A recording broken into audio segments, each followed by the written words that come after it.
जिवंत ठेवण्याकरता, लोकांचं भान जागरूक ठेवण्याकरता नाटक लिहिलंय, नाटक बसवलंय.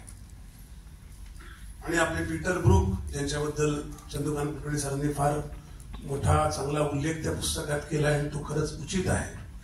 ते असं म्हणायचं, nothing in theatre has any meaning before or after. The meaning is now. Theatre हा वर्तमान असतो, बिफोर आफ्टर असं काही नसतं. There is no meaning of that. Chandrakant Kulkarni यांचं पुस्तक वाचताना मी 2 वाक्य मुद्दामून अवतरणं मला आठवली, ती लिहून आणली, ती एकही शब्दाची चूक होऊ नये म्हणून. कारण त्यांचं पुस्तक वाचताना या दोन्ही वाक्यांचा मला सारखा स्पर्श होत होता. वाचून झाल्यावर तासभर मी स्तब्ध बसलो. तेव्हा मला असं वाटलं की आपण बऱ्याच वेळेला एखादे कोट्स वाचतो, पण ते म्हणजे काय हे कळायचं असेल तर तुम्ही सगळ्यांनी हे पुस्तक वाचलं पाहिजे, आणि ते तुम्हाला तेवढाच आनंद देऊन जाईल. खलील जिब्रान म्हणायचा ना की व्हाय आणि हाऊ या 2 प्रश्नांची उत्तरं, का जगायचं तर फूल आहे आणि कसं जगायचं तर भाकरी आहे. हे व्हाय आणि हाऊ जे प्रश्न असतात ना, हे ज्याला पडतात त्याचा आयुष्याचा प्रवास वेगळा होतो. हमदापूरहून आलेला माणूस 40 वर्षापूर्वी 2 स्थलांतर घडवली आणि कृतज्ञ आहे. एक स्थलांतर आईने घडवलं, हमदापूर ते औरंगाबाद, त्या पुस्तकात त्याचं फार हृदय वर्णन आहे. आणि दुसरं स्थलांतर घडवलं प्रशांत दळवी या जीवाभावाच्या मित्राने, औरंगाबाद ते मुंबई. दोन्ही स्थलांतर ते म्हणतात ना, मायग्रेशन असतं ना, तुमचा संघर्ष जिवंत ठेवतं. आपल्या हातावर हात चोळले तसे हात गरम होतात. ती ऊर्जा असते ना, ती संघर्षाची असते. संघर्ष जीवन ठेवण्याची सगळ्यात महत्वाची गोष्ट म्हणजे स्थलांतर. आणि ही 2 मोठी स्थलांतर केल्यामुळे ती इतकी ऊर्जा निर्माण झाली की ते अजूनही पुरते आहे. या वळणावर हा माणूस थांबलेला नाही. त्यामुळे त्यांच्या आयुष्याचं सार आहे व्हाय आणि हाऊ. नाटक बसवताना, सर्जनशील कुठली कलाकृती करताना व्हाय आणि हाऊ असतं. खरं तर मला नेहमी असं वाटतं की हे पुस्तक जे स्ट्रगलर वाचतील त्यांना एक स्ट्रगलिंग लोकांचं एक व्हायलिन नेहमी वाजत असतं की खूप स्ट्रगल आहे, खूप स्ट्रगल आहे. मग ते बर्डे बिर्डेपर्यंत जातात गप्पा द्या. पण मला असं वाटतं की स्ट्रगलर असणं ही अत्यंत आनंद देणारी जाणीव आहे. ते काही आपली अडचण नाही हो. संघर्ष करत असणं याच्यासारखं कुतूहल जिवंत राहण्याची शक्यता नाही, आणि कुतूहल जिवंत राहण्यासारखा आनंद नाही. कारण कुतूहलापोटी पुढे सगळा संघर्ष आहे आणि संघर्षापोटी मग सर्जनशीलता आहे. तो एकच मार्ग आहे, एक रेषीय बिंदू आहे. ते सगळे आधी कुतूहल पाहिजे, त्यामुळे संघर्षाला आपण तोंड द्यायला लागतं आणि संघर्षानंतर सर्जनशीलता येत जाते. सर्जनशीलता हे कुतूहलाचं बाय प्रॉडक्ट आहे असं मला वाटतं. आणि चंद्रकांत कुलकर्णी यांच्या आयुष्यातून ते आपल्याला दिसतं. तसंच त्यांच्या प्रत्येक नाटकाबद्दल त्यांनी त्या पुस्तकात लिहिलंय. तुम्ही त्या नाटक घडवताना दिग्दर्शकाने काय विचार केला असतो, त्या विचारांचा अवकाश बघाल तर डोळे दिपून जातील. आपल्याला 3 तासाचं नाटक असतं, आपण बघतो आणि निघून जातो. 2-3 तासाचं, आता 3 अंकी नाटकही नसतात. पण त्यामागे किती घडत असतं काय. आणि तो दिग्दर्शक जो अदृश्य असतो ना, परमेश्वरासारखा, तो पुढे स्टेजवर येत नाही, तो मागे असतो. त्याचे हात हलत असतात कळसूत्रीसारखे. आणि सगळा हा नाटकाचा प्रयोग जो तुम्ही बघता तो त्याने संहिता वाचल्यावर बघितलेला असतो. आणि ते जे बघितलं ते लक्षात ठेवून त्या सगळ्या लोकांपुढे आणणं, हे दिग्दर्शक हे फार महत्वाचं पात्र आहे. त्या पुस्तकाच्या ब्लरमध्ये फार करेक्ट लिहिलेलं आहे. त्यामुळे स्ट्रगल हे दुःख नाही, ते सर्जनतेची सुरुवात आहे असं मला वाटतं. आणि त्यामुळे या प्रत्येकाच्या पुस्तकाच्या प्रत्येक पानावर मला हे जाणवलं आहे. खरं मला सांगू का, आपल्या प्रत्येकामध्ये एक साहित्य असतं.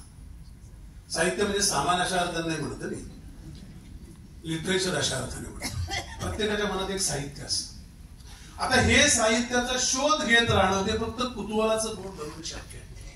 आणि तो शोध अखंड चालणार आहे. म्हणजे एक माणूस मराठवाड्यावर येतो आणि इथे गातो, तर हे आपण सगळे वारंवार सगळे चंद्रकांत कुलकर्णी सरांबद्दल बोलणारच आहोत, किंवा आपण बोलतो आणि ते घडलेली गोष्ट आहे, तर ते अतिशयोक्ती नाही.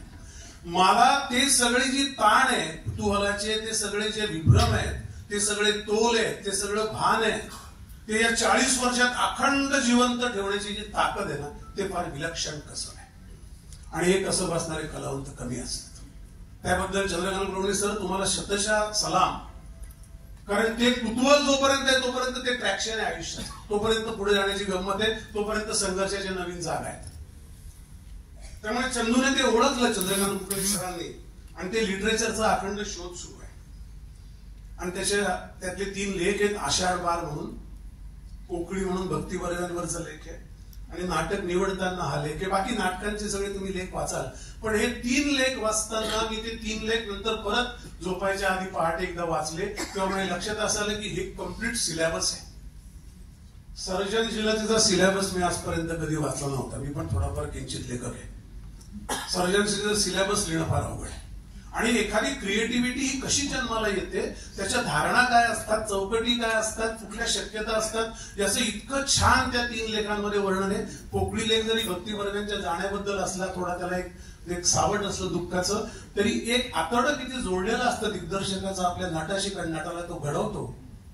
त्याच्यानंतर एका ठिकाणी म्हटले की नट लेखक नटाला सगळं देतो मी, त्याचं काय हवं नाही तर बघतो. एकदा तो म्हणायला लागला आणि लोकांनी सांगितलं नाटक संपल्यावर की हा असं काम केलं, आम्हाला वाटलं नव्हतं.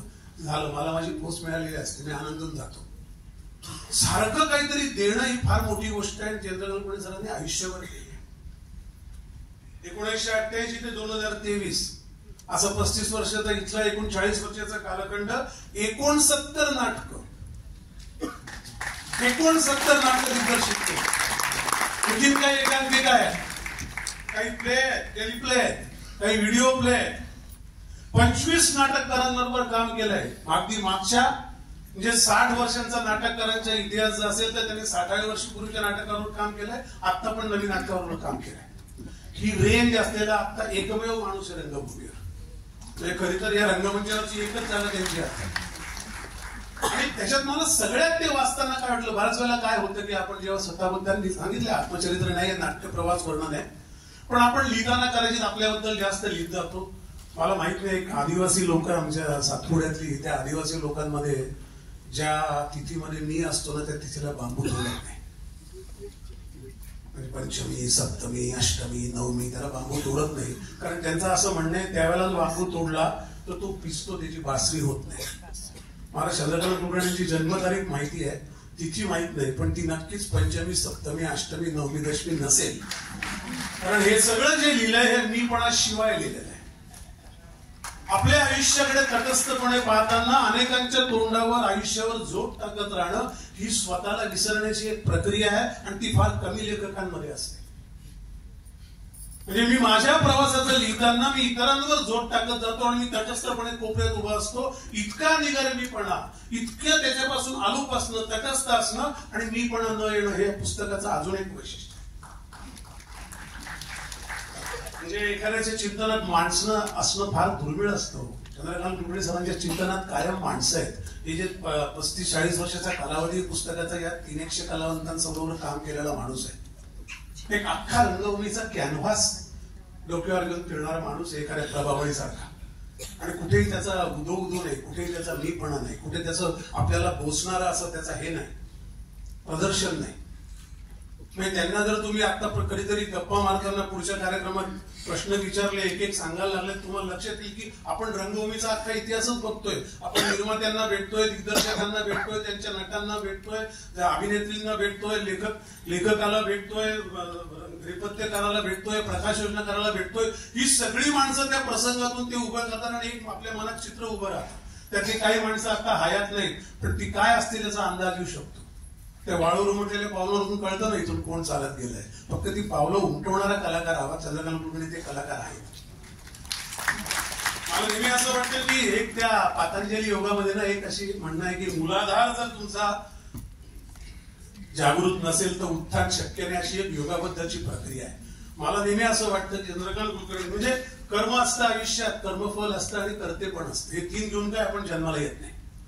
पण मूलाधार फक्त असेल तर हे 3 बाय प्रोडक्ट घेऊन जातात, असं आयुष्य राहतं. असं भरभरी आयुष्यात चंद्रकांत कुलकर्णी जगलेत आणि त्यांनी डोळसपणे सगळं लक्षात ठेवलंय. सत्यम शिवम सुंदरम बद्दल बोलतो आणि थांबतो. सत्यम शिवम सुंदरम आपण नेहमी ऐकतो, काय अर्थ आहे? सत्य निसर्गात असतं. सत्य जे आहे ते निसर्गात आहे. म्हणजे सत्य म्हणताना निसर्ग डोळ्यापुढे येतो. शिवम म्हणताना त्या निसर्गाच्या मानवी कल्याणाच्या चौकटी डोळ्यापुढे उभ्या राहतात, त्याला शिवम असं म्हणतात. निसर्गातल्या सत्याचा मानवी कल्याणाकरता केलेला उपयोग, तयार केलेले एक फ्रेमवर्क, चौकट मानवी कल्याणाची म्हणजे शिवम. आणि सुंदर आहे ना की जरा गडबड आहे. मानवी कल्याणाच्या पारंपरिक चौकटी मोडून त्याच्या बाहेर जाऊन काहीतरी करणं म्हणजे सुंदराकडे जाणं. हे पुस्तक तुम्हाला बोट धरून सुंदराकडे घेऊन जातं. सत्यम शिवम सुंदरांचा हा अर्थ हे पुस्तक वाचताना मला थोडं बोलता आलं. पुस्तकाच्या प्रकरणावर बोलायचं नाही असं मी ठरवलं होतं. सगळ्या प्रकरणांची नावं घेऊन, कारण पुस्तक तुम्ही वाचावं अशी माझी इच्छा आहे. कुठल्याही कलाकाराला नाटक पाहायला येणं लोकांनी आवडतं, असं लेखकाला अनुभवावरून थोडं सांगतो. पुस्तक वाचलेले लोक भेटले की बरं वाटतं. मला वाटतं पुस्तकाचा 3री काय 4थी सुद्धा आवृत्ती येईल. या वर्षभरात 10 आवृत्त्या येतील, एवढं त्याच्यामध्ये आहे. आणि ते घेऊन गावगावचे कलावंत अत्यंत सुखी होतील. स्ट्रगलर लोकांना एक बळ मिळेल. ते स्ट्रगलरचं व्हायलिन बाजूला ठेवतील आणि स्ट्रगलमध्ये आनंद मानतील. त्यातनं ऊर्जा निर्माण होईल आणि रंगभूमी सशक्त होईल. चंद्रकांत कुलकर्णींच्या सुंदराकडे जाताना दिलेलं हे सगळ्यात मोठं योगदान असेल, त्याची आपण जाणीव. धन्यवाद.